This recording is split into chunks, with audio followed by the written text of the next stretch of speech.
everyone, and welcome to the Knitting Game and Other Stuff. This is episode 38 for October 24th, 2012. I'm Lesley, your host, and I'm known as Pixie Knits pretty much everywhere in some form or another. If you'd like to know for sure how to get in touch with me or read the show notes, which there may not be show notes this week, you can check out myordinaryjourney.com. That's where you can vote. That's where you can read my other musings and whatnot, and other things that I post throughout the week. So go check that out. Like I said, I may not have show notes this week. It's been kind of a crazy wackadoo day, so I'm kind of like winging it, and this is going to be probably a very short episode compared to last week, which I try to keep them at about a half an hour, and last week it was 38 minutes, and I thought, oh my gosh, everybody's going to run for the hills. I know my time is really precious, and I don't want to waste yours either, so I like to keep them at about a half an hour, because I think that's pretty good. I get to say what I have to say, and everybody gets to move on. So, welcome this week. If you notice the camera might be shaking just a wee bit, my washing machine is doing the spin cycle, so things are a little shake and bake right now. So we have a Ravelry group, and nobody joined this week, so I don't get to welcome anybody new to the group. So welcome everybody that's joining me this week. If you're already part of the group, great. If you're not, go ahead and join. It takes a second. And we don't have a lot of activity, but I do post some of the question of the week and links to the blog post if you tend to follow that maybe more than, say, iTunes or RSS feeders for blogs. It's just another way to get in touch and stay connected. But we do have a birthday this week, only one, so it's been kind of a slow week here at the Knitting Game, just kind of calm. And our birthday this week is Debbie. She is Calico Kitty 6. So happy birthday, Debbie. I hope you have a good one. I know it's coming up here. So not really much more to talk about than that. We have coming up tomorrow is the Grand Fiber evening in Fredericksburg. If you go down to the Spinners and Weavers studio there at the Fredericksburg at the Liberty Town Arts Workshop, there is a trolley that can take you around free of charge to all the different fiber exhibits in the area. So good fiber night tomorrow. So check that out. If you're also in the area and if you're curious about spinning fibers and how they're prepared, carding and picking and combing, the Spinners and Weavers Guild is also having a workshop on Sunday afternoon demonstrating some of those techniques, introducing you to some of those tools. For non-guild members, the cost is $35, but that will include a year's membership in the guild. For guild members, it's a $5 donation, and that just helps to add a little money to some of the guild projects that we're going to work on. So that is really a neat thing. I have my niece's birthday party on Saturday, and some other things are going to be happening on Sunday, so I don't think I'll be able to make it, unfortunately. We'll see, though. We'll see. Alright, so I don't have a question of the week this week, so I will move on to the Knitting Game. So last week in episode 37, I announced the winner of the weekend hats here, the weekend hats knitting game, and that was the glasswood hat. So here, instead of cutting away to pictures, I'm going to just show you in the book.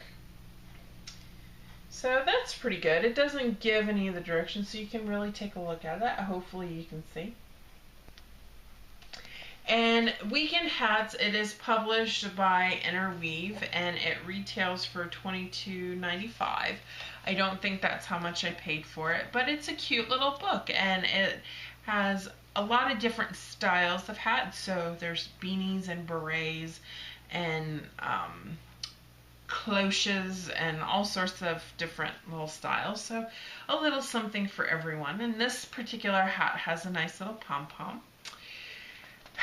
It's designed by Kate Gagnon Osborne. And I was going over the pattern. This one is a little bit more complicated than some of the patterns I've done in the past, because it does look like there are some considerable cable work to be done.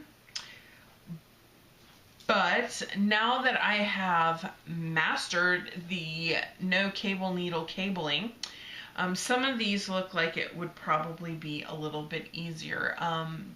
The most you slip onto a cable needle is 2 stitches. So I think that is definitely doable as long as I'm not knitting in the car and there's no bumps involved. Hopefully this one will go just as quick. So this week I said I wasn't sure what I was going to have y'all vote on, and I'm still kind of in a toss-up. So this week's question of the week is also your knitting game question assignment. And I was wondering if you guys would like me to use something hand spun, or do you not care? That's an option. I'm going to give you more than 2 options this week. Do you not care? Do you want to see me use hand spun? Do you want to see me use commercial yarn? Or I'm going to give you the opportunity to tell me something maybe a little bit more specific, or some other option. So I'm going to let you have like a write-in. It's election season, so you guys can write in too. So, hand spun, commercial, I don't care. Or give me another option that I may not be aware of. Maybe a blend of a commercial yarn, coarse spun with some fiber. Anyway, so that is going to be your knitting game question / assignment for the week. Now, one thing I wanted to talk about on the knitting game, one of the parts of the podcast that the reason why I started the web series anyway is so when you guys vote on a particular pattern, I can talk about it maybe a little bit more in depth than just glossing over it and showing you what I'm doing. And I wanted to take the opportunity to highlight one of the tips and techniques that that the authors of the book have placed specifically in the section for the Glasshouse hat. And it is choosing the right yarn for your hat. Now this, I think, most will agree that this particular technique or tip is across the board with any project that you're doing, whether it be a hat or a shawl or a sweater. So I'm going to read this verbatim from the book, and well, I guess I won't read it, but I guess what they wanted to talk about was a substitution of yarn, and the first tip that they gave was substituting weight for weight. So if it's a worsted weight yarn, a tip, if you don't want to use the particular yarn that the designer has in the book, is to substitute the same weight. When they talk about weight, it's mostly the gauge. So if your gauge is off on the yarn that they use in the book, you know, you're going to have to change your needle size anyway to get the correct gauge. So just be aware of your gauge and choose a yarn that's going to give you the same gauge as the one that they're shooting for in the book. Now, how you obtain that, by either getting a thicker yarn and smaller needles, or vice versa, or whatever combination you choose, that's what they're concerned with, is getting the gauge right. Because if you don't have your gauge right, if you're doing a sweater, it's going to be way bigger or smaller. A hat, it's not quite as bad because if you've got a hat that's smaller or bigger than your head, you didn't put in months of work or years. Some people I'm taking a year to do the Sayuri sweater. So I have decided that that is going to be a year-long project. And with that, if your gauge is off, it's very disheartening, disappointing, depressing. So you don't want any of that if you can help it. So swatch, definitely. Swatch in the round if you're going to knit something that's in the round. One thing I would suggest is not, because when they tell you to swatch in the round, most technique books will tell you to cut it so you can lay it flat to measure it. I don't necessarily like that suggestion, because if you have that swatch and you're to the end of a project, you may need that yarn, and if you've cut it up, it's unusable.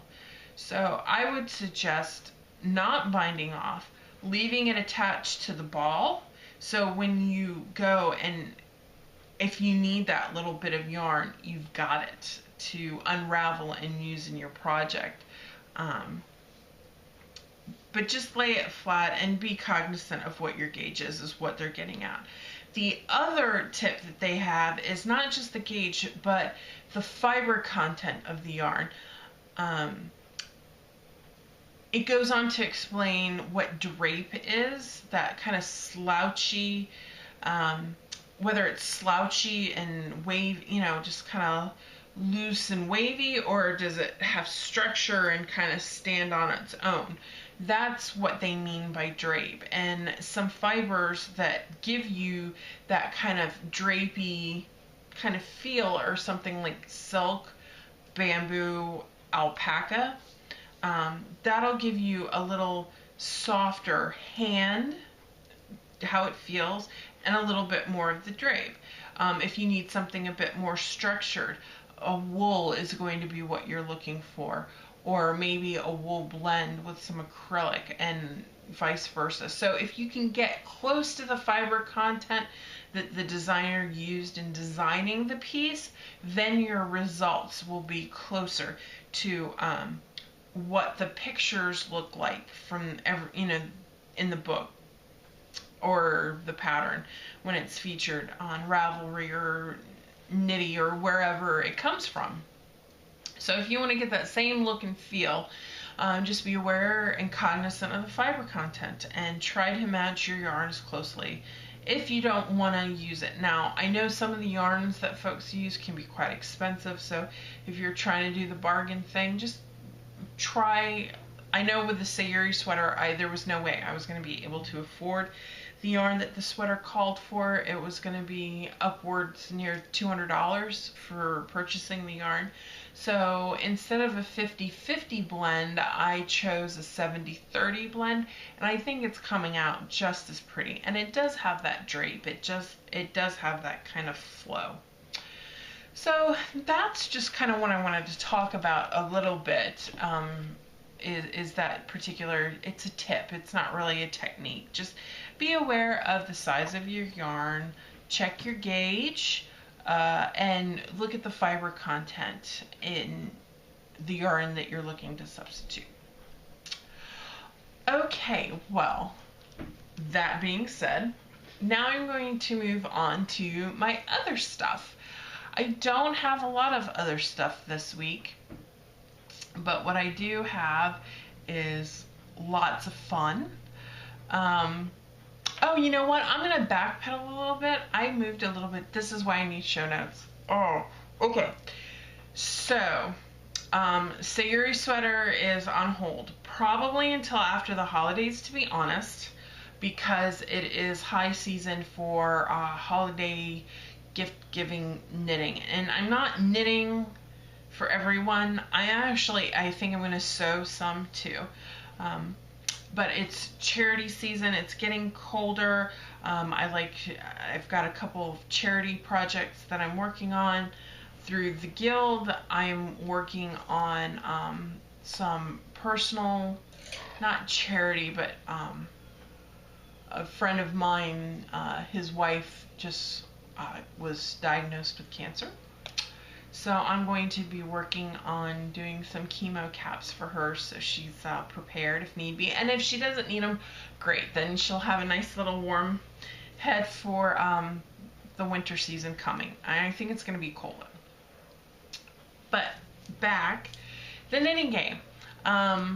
I've been talking about from week to week preparing to do the easy 100th anniversary Camping Half Circle Shawl, which won the knitting game before the Glass House Hub.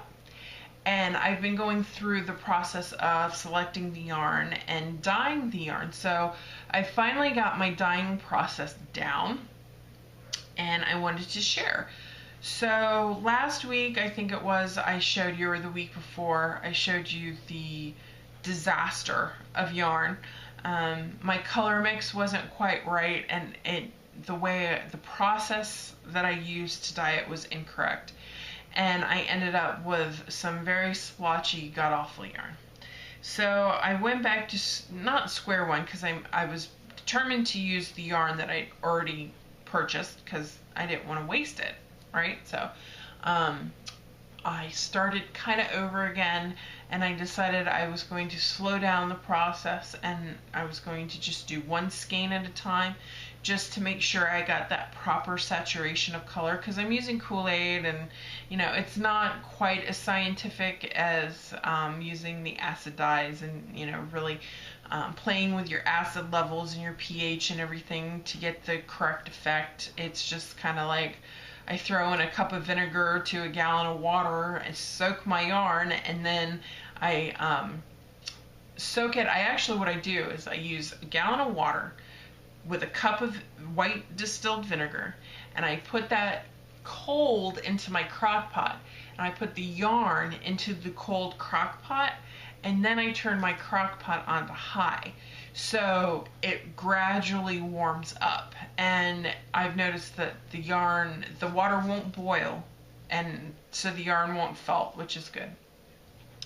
So what I do is when I'm ready to dye the yarn, I actually siphon off any excess water so that the water level that is in the crock pot is about even with the hank of yarn. And the process, the length of time it takes for the water to heat up is about the length of time that the yarn is nice and soaked and saturated with that acidy water mixture, so it's nice and soaked through. So when I do add the dye, it gets all through the yarn, which was really good.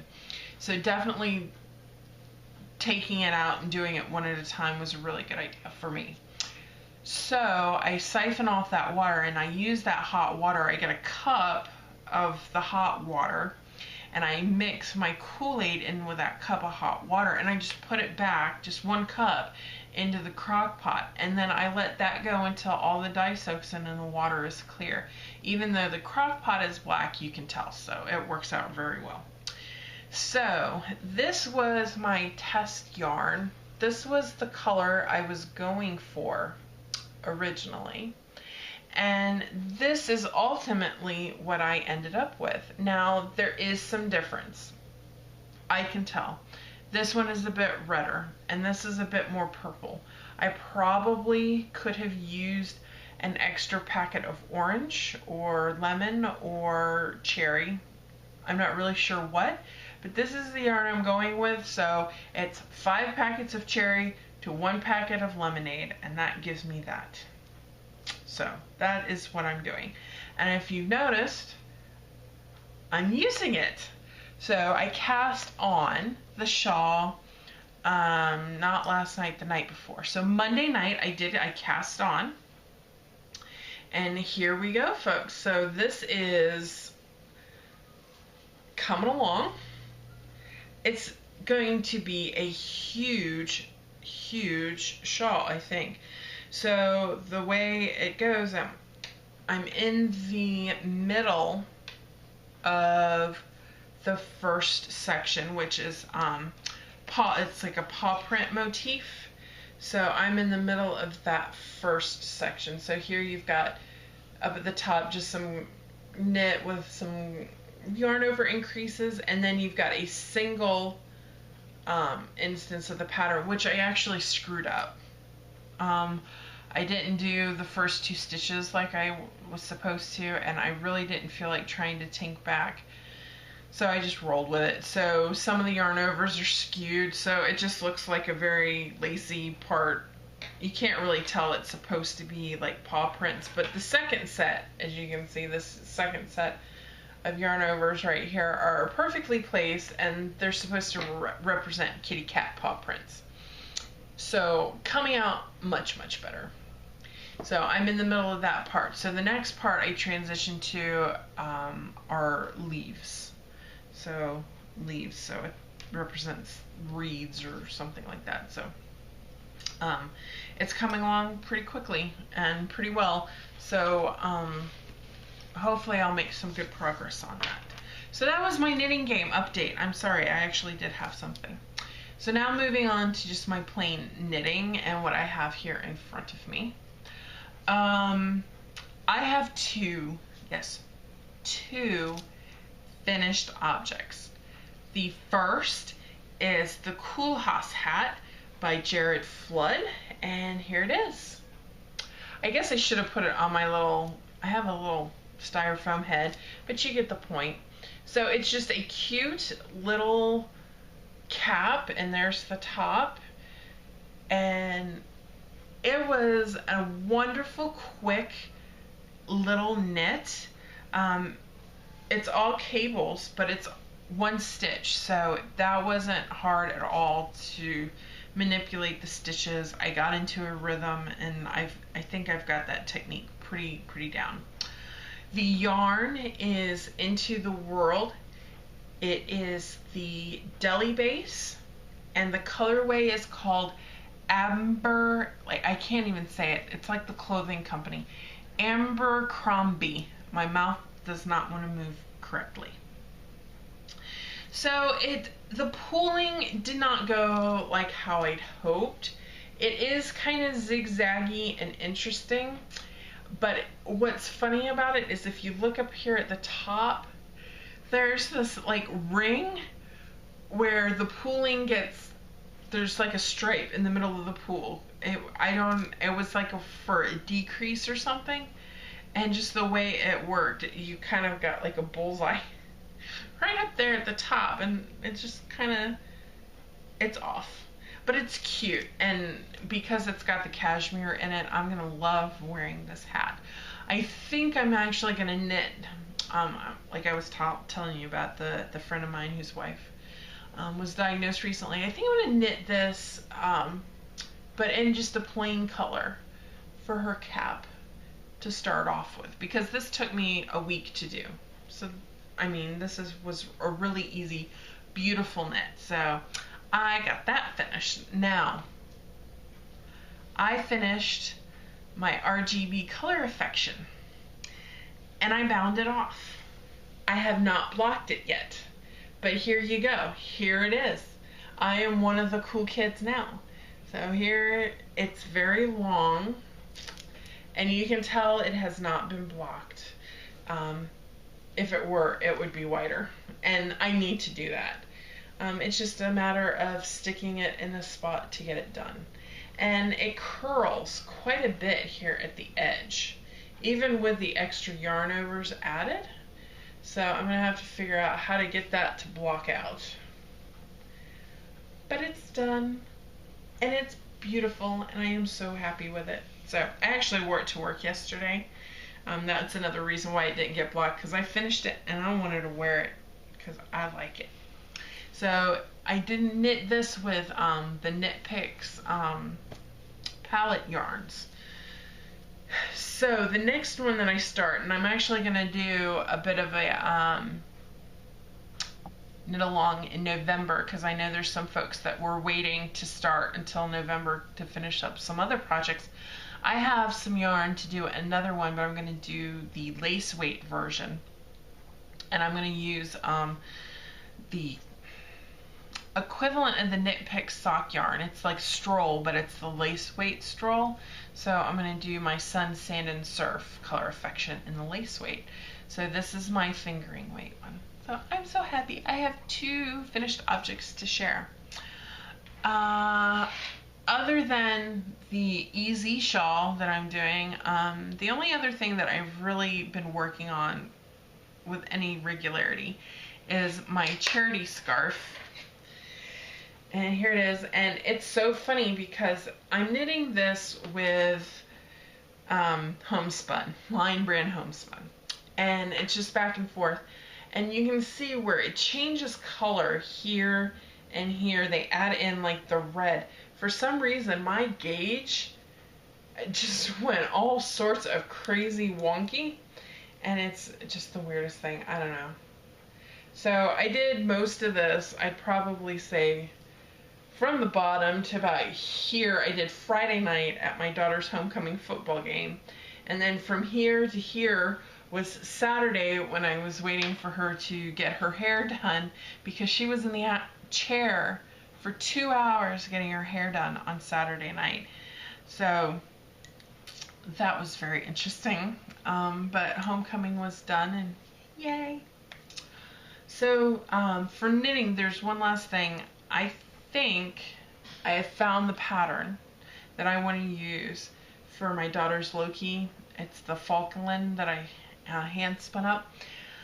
I'm going to use the Augusta pattern, and that is by Lena Gerald, and she's Norwegian, and it's a pattern that she's got available for free on Ravelry on her blog, and it uses faux cables, so a lot of knit 2 together yarn overs and slip knits, and it creates a wonderful like little hourglass fingerless mitt pattern. So I'm going to do that, and I think I'll have plenty to do a hat or a scarf or something. Probably not this wide because this is kind of ridiculous. I don't know what I was thinking. I just cast on and I thought, oh, this will be good. Yeah, no. I'm going to use this whole skein of stuff, and then I've got to figure out what to do with the ends because I was going to do fringe, but as you can see, this stuff frays out, and it's just like if you were drafting. I could spin this. Seriously, look, I can draft that out. That might be kind of a cool project to respin homespun. I wonder if anybody's done that. If you know of anybody that has respun homespun, let me know. I'd like to check that out. That would be kind of funny to look at.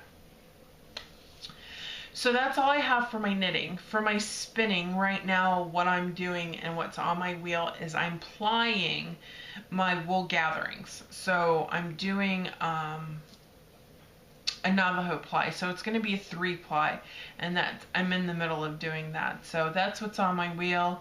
I've gotten through some more of my other funky fiber. It's green. Oh, Greenwood Farms. Greenwood Fiber Works. That's what I get for not having show notes. I'm sorry. I'm winging it today. I just thought it'd be neat to see what would happen. So I'm spinning that, and that's all I have for spinning. So sewing, I did no sewing this week. And then working out, I did want to talk about that really quick. I have actually been able to get back into the gym. My neck and my back are still not 100%, but they are way, way better than they were last week or the week before. So I was actually able to get on the treadmill on Monday, and I ran, and I did 1.64 miles in a half an hour. I know that's slow as anything. When I was in the Army, I had to run 2 miles in like 20 minutes. It sucked. I only did it once, and I was in for almost 8 years. So that'll tell you something. I hated it. But anyway, so Tuesday, I changed up the routine, and I'm doing my own thing. I had started off using the Couch to 5K, and I blogged about this today. So if you want to see exactly what my program I'm doing, it's my own. It's on my blog. So I did this other regimented thing, and I came up with it kind of on the fly, and it seemed to make sense in my head, and when I did it, I could do it. I could accomplish it. I felt good when I was finished. I was a sweaty hot mess, but it was great. And I ended up actually doing 1.8 miles and burning probably 50 more calories in the same amount of time, just by tweaking what I've done the day before even. So tomorrow I have my kickbox training, and we'll see if I can get in another run either before or after class. So, or not class, my training session. So that was working out. I'm hoping to get into the mountains and hike this weekend, maybe Sunday. Like I said, I'm busy Saturday. I have to apologize to you guys that get the web series through the weekly series through iTunes. I forgot to upload it to Blip. So if you haven't seen last week's episode, check it out. It should be there now. I'm uploading it as we speak. So episode 37 should be out there soon. I am very sorry about that. So hopefully I won't forget again. So episode 38 should be up, if you're watching this, hopefully it's the way you usually get it. So that's all I have for right now. I hope you enjoyed the show. It was a little different. I'm probably a little bit more subdued than usual.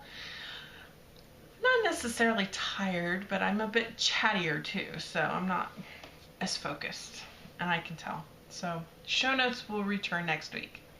I had ethics training today, so I'm now an ethical person yet again for the next year. So until next week, everyone, I hope you have a great week, and don't forget to vote. Bye.